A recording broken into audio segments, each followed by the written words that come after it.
കളിമണ്ണിന് സ്വന്തമായി രൂപമില്ല. കുശവൻ തൊടുമ്പോഴാണ് അതിന് ജീവൻ ലഭിക്കുന്നത്. സ്നേഹത്തിന്റെ സ്നേഹമായവനു വേണ്ടി സ്നേഹത്താൽ രൂപപ്പെടാൻ സ്വയം വിട്ടുകൊടുക്കുന്ന ഒരു നിയോഗം.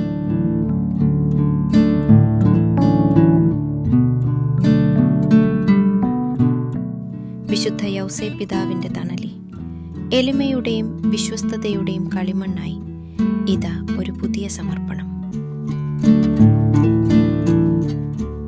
ഇതാദ്യത്തെ ചുവടുവെപ്പല്ല, ഇത് അവസാനത്തെ തീരുമാനവുമല്ല.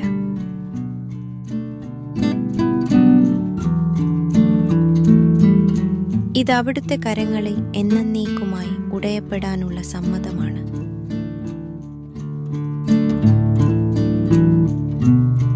ഹൃദയസ്പർശിയായ ആ ആത്മസമർപ്പണത്തിന് സാക്ഷികളാകുവാൻ നിങ്ങളെയും സ്നേഹപൂർവ്വം ക്ഷണിക്കുന്നു.